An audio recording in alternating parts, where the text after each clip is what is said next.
सांकरी जामे तो न समान। एक ही आ सकता, या फिर ब्रह्म या फिर परिवार। आप ये भी सोच लो कि मैं परिपूर्ण तरीके से कृष्ण को अपना सब कुछ सौंप दूं, परिवार भी मेरा रहे, तो ये कदापि नहीं हो सकता। जिसके होना चाहते हो ना उसके पूर्ण तरीके से हो जाओ।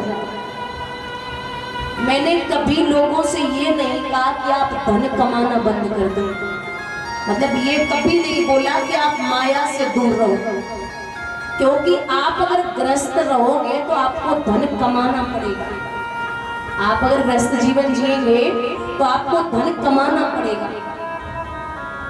अर्जुन से भी भगवान ने कभी ये नहीं कहा था उपदेश देते समय कि आप राजगद्दी त्याग दें, आप धन छोड़ दें, आप माया से दूर रहें। आप सब कुछ कमाइए, सब कुछ रखिए, परिवार के साथ रहिए, लेकिन परिवार के और पैसे के प्रति आसक्त नहीं होना। जैसे एक जिभ्या होती ना, जिभ्या, जीभ में चाहे आप तेल का सामान, कोई ऑयल का सामान खाएं, चाहे घी खाएं और चाहे कुछ भी खाएं, चाहे पानी पिए, जिभ्या कभी चिकनी होती है घी से? नहीं, तेल से नहीं हो पाई। घी और तेल कपड़े पर डाल दो तो क्या हालत होगी, है ना? ऐसे ही आप रहिए सब में, लेकिन एक काम करिए, उसका रंग आपके ऊपर नहीं चढ़ना चाहिए। जैसे घी और तेल का रंग, घी और तेल की चिकनाहट जिभ्या नहीं सहती, उसी प्रकार से आप सबके बीच में रहिए, लेकिन उन लोगों के प्रति आसक्त मत हो। आप भजन करिए, पूजा करिए। भजन की पूजा ऐसे नहीं कि 24 घंटे करते रहिए, लेकिन उसमें भी भाव होना चाहिए। आप सोचिए, यहाँ से टूटला तक एक आदमी पैदल जाए, एक साइकिल से जाए, एक मोटरसाइकिल से जाए, एक गाड़ी से जाए, तो सबसे जल्दी कौन पहुंचेगा? गाड़ी वाला, और सबसे बाद में पैदल वाला। ऐसे ही जो व्यक्ति सुबह शाम अगरबत्ती लगा रहे हैं ना कृष्ण को, वो पैदल ही है, उनकी आवाज वहां तक बहुत धीरे से पहुंच रही है। और जो अगरबत्ती भजन पूजा पाठ चल रहा है वो साइकिल से और रफ्तार बढ़ रही है, और जिसके साथ आप बैठ रहे हो उसकी अच्छी आदतें हैं, सत्संगी व्यक्ति है, सब कुछ झेलने सहन करने वाला है, भक्ति में परिपूर्ण है। और असली भक्ति की पहचान ये होती है, आप चाहे 1000 माला डाल दो और चाहे 2 मुट्ठी बालू फेंक दो, उस पर कोई असर होने वाला नहीं है। ना सम्मान से मतलब और ना ही अपमान से। ये संत और भक्त की पहचान।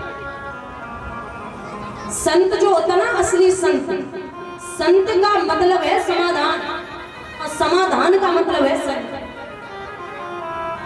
जिसके पास हर एक चीज का समाधान होता है वही असली संत होता है।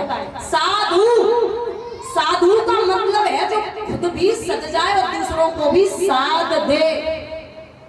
महात्मा, महात्मा का मतलब होता है जिसकी महान आत्मा हो, और जो आत्माओं को महान बना दे उसे हम महात्मा कहते हैं। वैसे तो दुनिया में 5 संत ऐसे हैं और थे कि बड़े क्रोधी थे। पहले हैं भृगु महाराज, जिन्होंने भगवान विष्णु की छाती में लात मारी थी।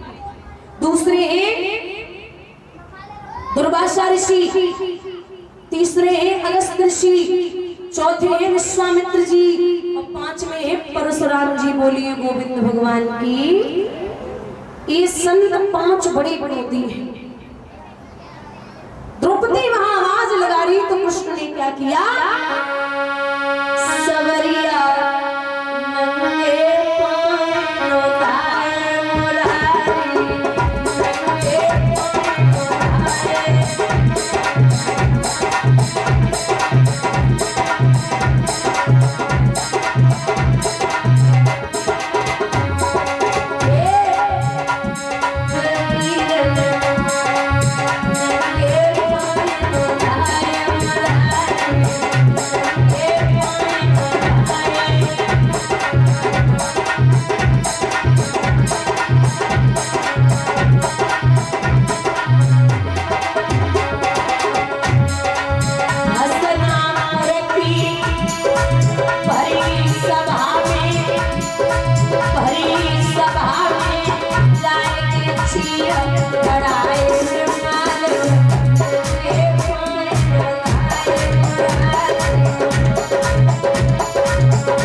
महाराज यहाँ पांडवों की फिर लाज बचाई है कृष्ण ने। समझ गए पांडवा के आज फिर मेरे गोविंद ने आए हमारी लाज को बचाई लियो, क्योंकि भगवान अधर्मियों का साथ कभी नहीं देते। भगवान जो धर्म पे चलते हैं उनका साथ देने वाले। यहाँ समय बीत रहा है, एक दिन की बात है, दुर्योधन उदास बैठे थे तो सूर्यपुत्र कर्ण ने जवाब दिया, क्या बात है आप सुस्त हैं? बोले जी क्यों? अब हमें ये लग रहा है कि पांडवों का कुछ नहीं होगा और कौरव मरते जा रहे हैं। जवाब मिला कि कृष्ण ने तो पहले ही पूछा था, कृष्ण ने पूछ रखा था दुर्योधन से कि तुझे सेना चाहिए या मैं चाहिए, तो अर्जुन ने कहा सेना कहीं भी जाए आप मुझे दे दो खुद को। और दुर्योधन ने कहा था कि तुम कुछ करोगे है नहीं, तुम्हारा कोई काम है नहीं, तो मैं तुम्हारा क्या करूंगा, बस मुझे सेना दे दो मैं युद्ध कर लूंगा। तो ठीक है, भगवान ने अर्जुन से कहा देख लेना अर्जुन, मैं रथ के हाथने के अलावा कोई दूसरा काम नहीं कर सकता। बोले बैठे रहोगे? बोले हाँ बस बैठा रहूंगा। बोले ठीक है। कर्ण ने कहा कि आप चिंता ना प्रतिज्ञा करता हूँ कि अगर मुझे रथवान कृष्ण जैसा मिल जाए तो कल के सूर्यास्त से पहले मैं अर्जुन को मार दूंगा। अब एक बात बताइए, रथवान कृष्ण जैसा कहाँ है? और दूसरी बात यह है कि जो ध्वजा पर विराजमान है वो कौन है? हनुमान जी। जो अर्जुन की रथ की ध्वजा पर थे वो कौन थे? हनुमान। हनुमान जो अपने मान का हनन कर दे, जो अपने मान का हनन कर दे उसे हम हनुमान कहते हैं। महाराज हनुमान जी में इतना बल है, कितना 10,000 हाथियों में जितना बल होता है उतना बल एक दिग्गज में होता है दिशा के हाथी में, और जितना बल 10,000 दिग्गजों में होता है उतना बल एक इंद्र के ऐरावत में है, और जितना बल 10,000 ऐरावतों में होता है उतना बल एक इंद्र में है, और जितना बल 10,000 इंद्रों में होता है उतना बल हनुमान जी की सबसे छोटी वाली उंगली में है। बोलिए गोविंद भगवान की।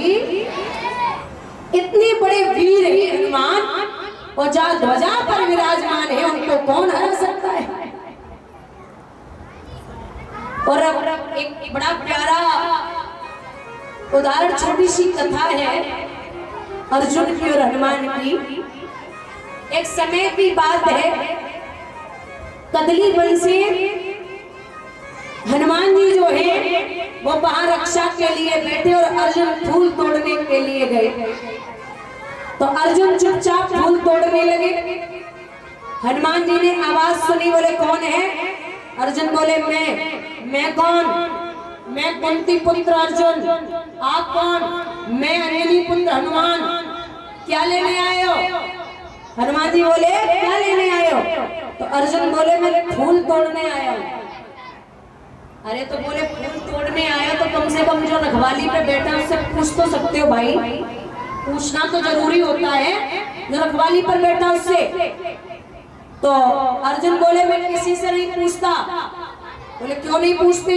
जवाब दो कि मेरे प्रभु का आदेश है जो जहां मिल जाए ले आओ। प्रभु कौन? किसके शिष्य हो? बोले मैं परम मित्र हूँ अपने कृष्ण का। अच्छा, हनुमान जी बोले चोर बचेला चोरी हो सकता, तोड़ो तोड़ो कोई बात ना। चिढ़ गए, बोले कैसी बात करते हो? मेरे कृष्ण को चोर बता रहे हो? बोले हाँ। तो एक बात कही है महाराज, एक शब्द पर ध्यान देना, जोधा बलधारी और हो गई पेज समुद्र पे भारी जोधा।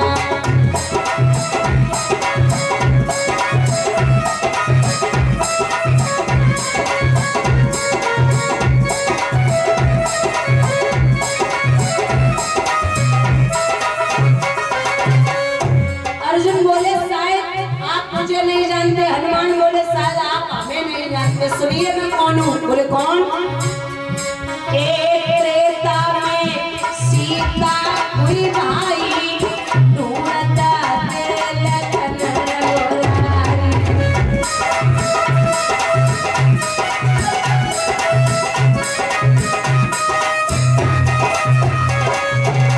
सुनो, श्वेत समुद्र हम तो बनवाई, लंका में नहीं आज रे लगाई।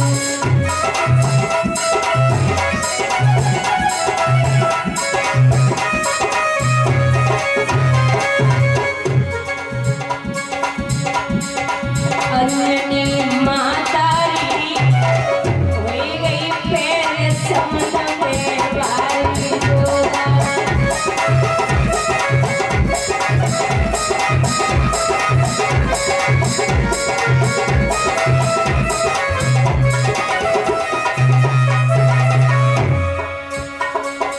अर्जुन बोले अरे ओ बकरी के बच्चे, जरा सा लंका में आग का लगा दी, पुल का बनवा दो, बड़ी बड़ी आंखें रहे हो। सुनो, अगर हम होते तो हम क्या करते? बोले क्या करते? एक त्रेता युग में जो होते बाण से पुल को बनवाते।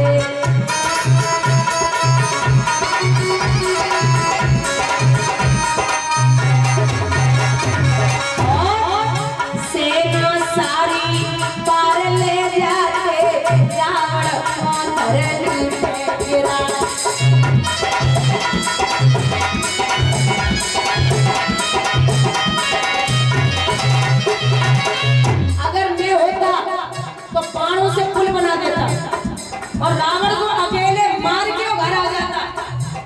हनुमान जी